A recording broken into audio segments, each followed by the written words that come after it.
మన కథల ప్రపంచమైన అంతులేని ఆణిముత్యాలకు స్వాగతం. కథలోకి వెళ్లే ముందు మీరు కనుక మన ఛానల్ను మొదటిసారి చూస్తున్నట్లయితే దయచేసి లైక్ చేసి సబ్స్క్రైబ్ చేసుకోండి. పక్కనే ఉన్న గంట సింబల్ని కూడా క్లిక్ చేయండి. వెంకటాద్రి అప్పు మేడం ఎవరని అడిగేసరికి డ్రైవర్, అప్పు మేడం ఎవరని అడుగుతావా? ఇంతసేపు మా అప్పు మేడంతో మాట్లాడాక కూడా నీకు ఆవిడ ఎవరో తెలియలేదా? వెంకటాద్రి ఒక్క సెకను మళ్ళీ ఆలోచనలో పడ్డాడు. అంత గొప్ప ఆవిడతో నేనెప్పుడు మాట్లాడానబ్బా? ఇంతసేపు మాట్లాడానంటాడేంటి? కొంపతీసి ఈ పొట్టిదేనా అప్పు మేడం అని మనసులో అనుకుని, కారులో ఉన్నావిడేనా అప్పు మేడం అడుగుతాడు. అదే కదా చెబుతున్నాను అంటాడు డ్రైవర్. ఆ మాటతో వెంకటాద్రి మనసులో చాలా చిన్నబుచ్చుకుని, అయ్యో, ఆవిడ అవతారాన్ని భాషను చూసి తప్పుగా అర్థం చేసుకున్నానేమో, ఆవిడ చాలా గొప్ప వ్యక్తి అయ్యుంటారు అనుకుని, ఆవిడ అంత గొప్ప ఆవిడ అండి అంటాడు.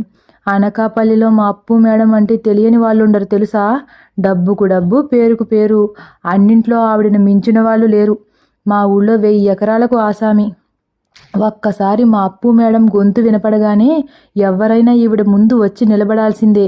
ఈవిడ ఎప్పుడెప్పుడు బయటకు వస్తారో అని జనం 1000 కళ్ళతో ఎదురు చూస్తుండేవారు తెలుసా? అప్పు గురించి చాలా గొప్పగా చెప్తాడు డ్రైవర్. వెంకటాద్రి మళ్ళీ ఆశ్చర్యపోయి, అబ్బా, 1000 ఎకరాలకి ఆసామా? ఈరోజు నేను నక్కతోక తొక్కినట్లున్నాను. లేకపోతే ఈవిడ నాకంట ఎందుకు పడుతుంది? ఇన్నాళ్ళు నేను చేసిన పూజలకు ప్రతిఫలంగా ఆ లక్ష్మీదేవి ఈ రూపంలో నా కళ్ళ ముందు వాలిందేమో. ఎలాగైనా నా గుమ్మం వరకు వచ్చిన ఈ లక్ష్మీదేవిని విడిచిపెట్టకూడదు. ఈ అవకాశం మళ్ళీ జీవితంలో రాదు అని మనసులో అనుకుంటూ మౌనంగా ఉండిపోయాడు. ఇంతలో డ్రైవర్ మళ్ళీ, హలో, అడ్రస్ చెబుతావా అంటాడు. వెంకటాద్రి వెంటనే తేరుకుని, ఒక్క నిమిషమండి అంటూ గబాలున బైక్ దిగి బైక్ని రోడ్డుకు ఒక సైడుకు పెట్టి కారులో ఉన్న అప్పు దగ్గరికి పరిగెత్తుకుంటూ వెళ్తాడు. చేతులు కట్టుకుని కారులో ఉన్న అప్పుని విండోలోంచి చూస్తూ పిలుస్తాడు, మేడం మేడం. అప్పు విండో తీసి, ఏంటి విసుగ్గా అడుగుతుంది. మీతో ఒక్క నిమిషం మాట్లాడాలి. చేసింది చాలు బాబు, ఇంకేం మాట్లాడతావు అంటుంది మళ్ళీ విసుగ్గా. అలా అనకండి మేడం, నేను మంచి రైటర్ని. నేను ఫేమస్ రైటర్ చక్రపాణి గారి దగ్గర అసిస్టెంట్గా పనిచేస్తున్నాను మేడం. మీ ఆత్మకథ నేను రాస్తాను కాదనకండి మేడం వినయంగా అడుగుతాడు. చక్రపాణి గారి దగ్గర? ఆశ్చర్యంగా నోరెళ్ళపడతాడు డ్రైవర్ పక్క నుంచి. అవునండి, నేను చక్రపాణి గారి ప్రియ శిష్యుని కూడా అంటాడు వెంకటాద్రి. ఏం అక్కర్లేదు, నా ఆత్మకథ రాసే అర్హత క్రాంతి కుమార్కి తప్ప ఇంకొకరికి లేదు అంటుంది అప్పు. అలా అనకండి మేడం, ఒకసారి మీరు ఒప్పుకుంటే ఆ హోటల్లో కాఫీ తాగుతూ మాట్లాడుకోవచ్చు. ప్లీజ్ మేడం, కాదనకండి మేడం అని బ్రతిమాలుకుంటాడు వెంకటాద్రి. కాఫీ మాట వినగానే అప్పు మనసు ఒక్కసారిగా తేలికైపోతుంది. ఎందుకంటే అప్పుకి కాఫీ అంటే పంచ ప్రాణాలు. ఇంటి దగ్గర ఉంటే ఈపాటికే 4 కప్పుల కాఫీ తాగే అప్పు ఈరోజు 1 కప్పుతోనే సరిపెట్టుకోవలసి వచ్చింది. ఇప్పుడు వెంకటాద్రి కాఫీ అనేసరికి ఆగలేక, కాఫీనా, ఎక్కడుంది? సరే పద, బిల్ మాత్రం నువ్వే కట్టాలయ్యో అంది. సరే మేడం, దిగండి అని అప్పును ఒప్పించి కాస్త దూరంలో ఉన్న హోటల్కి తీసుకువెళ్తాడు. డ్రైవర్ కూడా ఒక పక్కగా కార్ పెట్టి వీళ్ళతో పాటు వెళ్తాడు. హోటల్లో చాలామంది జనం ఉన్నారు. వీళ్ళ కోసమే ఉంచినట్లు కేవలం 3 సీట్లు మాత్రమే ఖాళీగా ఉన్నాయి. ఎక్కడ ఒక్క నిమిషం లేట్ అయితే అవి కూడా ఉండవేమోనని వెళ్ళి గబాలున చైర్ లాగి అప్పుని కూర్చోమంటాడు వెంకటాద్రి. ఆ తర్వాత వాళ్ళు కూడా కూర్చుంటారు. కాఫీ ఆర్డర్ చెబుతాడు వెంకటాద్రి. కాఫీ వచ్చే లోపులో వెంకటాద్రి ఇలా మొదలు పెడతాడు. మేడం, మీరు ఒప్పుకుంటే మీ ఆత్మకథ నేను రాస్తాను మేడం అంటాడు. వా, నిన్ను చూస్తే చిన్న కుర్రోడ్లా ఉన్నావు. నా ఆత్మకథ నువ్వు రాస్తావా? నాకు నీ మీద నమ్మకం లేదు. అనుభవం లేనోళ్ల చేత నా ఆత్మకథ రాయించడం నాకిట్టం లేదు అని కరాఖండిగా చెప్పేస్తుంది. అయ్యో, నా వయసుని చూసి పొరపడుతున్నట్లున్నారు మేడం. నిజానికి ప్రతిభకు వయసుకి సంబంధం ఉండదు. నన్ను నమ్మండి. మీ ఆత్మకథ రాసే అవకాశం నాకు కల్పించండి అని మళ్ళీ అడుగుతాడు. అప్పుడు డ్రైవర్, నేను కొంచెం మేడంతో మాట్లాడాలి, మీరలా వెళ్ళండి వెంకటాద్రితో అంటాడు. వెంకటాద్రి పక్కకు వెళ్ళాక డ్రైవర్ నెమ్మదిగా, మేడం, క్రాంతికుమార్ కన్నా మీ ఆత్మకథ చక్రపాణి గారు రాస్తేనే దానికి సార్థకత్వం దక్కుతుందనిపిస్తుంది అంటాడు. అదేంట్రా, మొన్న క్రాంతికుమార్ రాస్తేనే సార్థకత్వం అన్నావు కదరా అడుగుతుంది అప్పు. అప్పుడు నాకు చక్రపాణి అపాయింట్మెంట్ దొరకలేదు మేడం. అయినా ఆయనకు ఈయనకన్నా మంచి పేరున్నప్పటికీ ఈయన రచనా శైలే అందరినీ ఆకట్టుకుంటుందని అంటుంటారు. కాబట్టి నా మాట విని ఓకే చెప్పేయండి మేడం అని సలహా ఇస్తాడు డ్రైవర్. అంతేనంటావా? సరే, ఎవరు రాస్తే ఏంటి? నా ఆత్మకథ తరతరాలుగా గొప్పగా చెప్పుకునేలా రాస్తే చాలు. చీర కొంగుతో తన నల్ల కళ్ళజోడుని తుడుస్తూ చెబుతుంది. ఇంతలో కాఫీ రానే వచ్చింది. అప్పు అమాంతం కప్పు చేతిలోకి తీసుకుని తనదైన శైలిలో జుర్రడం మొదలుపెట్టింది. డ్రైవర్ దూరంగా నుంచుని వీళ్ళు ఎప్పుడు పిలుస్తారా అని ఎదురు చూస్తున్నాడు. ఇంతలో వెంకటాద్రిని డ్రైవర్ చేత్తో రమ్మని సైగ చేస్తాడు. వెంకటాద్రి అప్పు వాళ్ళ దగ్గరికి వెళ్ళి, ఏంటి మేడం, ఒప్పుకున్నట్లేనా అని అడుగుతాడు. అప్పు నోట మాట రాకుండానే డ్రైవర్ గబాలునా, ఒప్పుకున్నట్లే, కానీ నువ్వు కాదు, మా అప్పు మేడం ఆత్మకథ రాసేది. చక్రపాణి గారు, మీ గురువుగారు అన్నావు కదా, ఆయనే రాయాలి. కాఫీ కప్పు పక్కన పెడుతూ చెబుతాడు డ్రైవర్. వెంకటాద్రి అప్పు వైపు చూస్తాడు.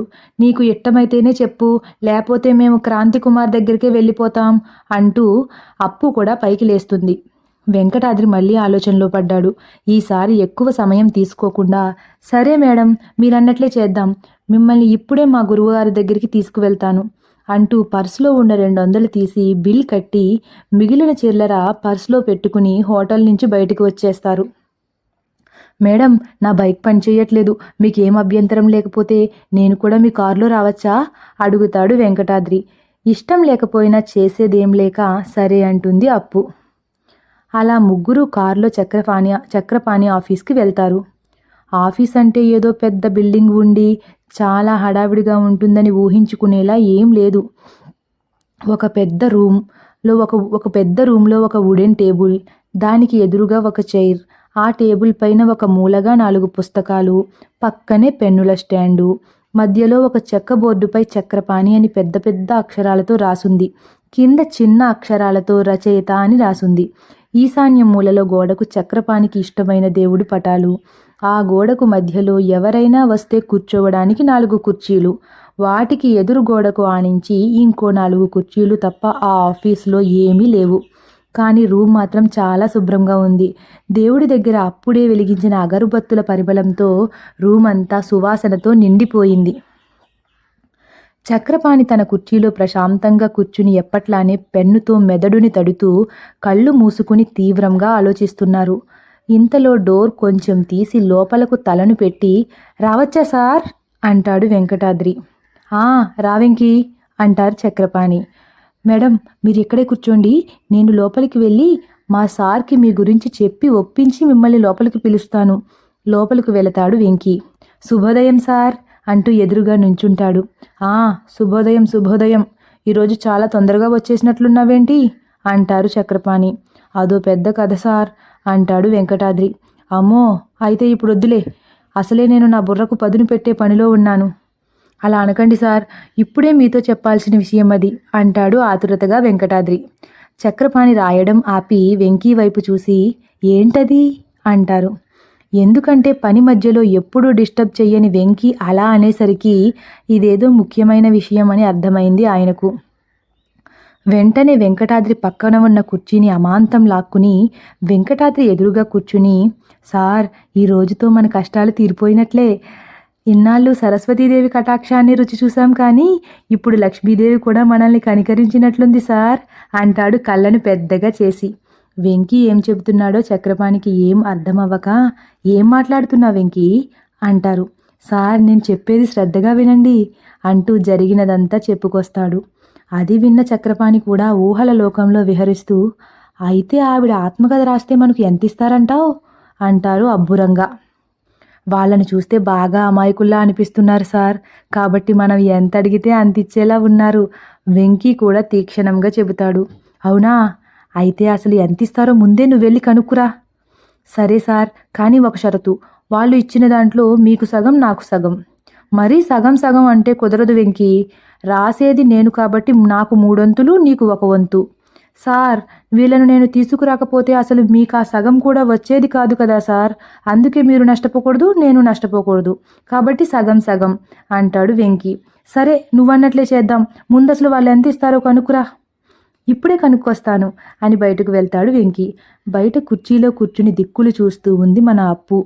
పక్కనే నుంచుని విసనకర్రతో విసురుతున్నాడు డ్రైవర్. అది చూసిన వెంకీ, పైన ఫ్యాన్ అంత స్పీడ్గా తిరుగుతుంటే మీరేంటండి విసనకర్రతో విసురుతున్నారు అంటాడు అయోమయంగా. అప్పు వెంకీ వైపు కోపంగా చూసి, ఆడు ఫ్యాన్ కింద కూర్చుని నేను ఫ్యాన్ కింద కూర్చుని నువ్వు ఫ్యాన్ కింద కూర్చుంటే నేను కోటీశ్వరరాలని ఎవరనుకుంటారయ్యా అని అప్పు అనేసరికి వెంకీ బుర్ర గిర్రుని తిరిగినట్లయింది. అప్పు వైపే నివ్వెరబోయి చూస్తున్నాడు. ఇంతలో మళ్ళీ, అదే ఇప్పుడు వాడు అలా ఇసురుతున్నాడనుకో, చూసినోళ్ళకి నేను యజమానినని ఆడు పనోడని అర్థమవుద్ది. ఆ మాత్రం బుర్రలేనోడివి నా ఆత్మకథ ఎలా రాస్తావయ్యా? కాలు మీద కాలేసుకుని ఊపుతూ మాట్లాడుతుంది అప్పు. తదుపరి భాగాన్ని తొందరలోనే అప్లోడ్ చేస్తాము. Thank you for watching.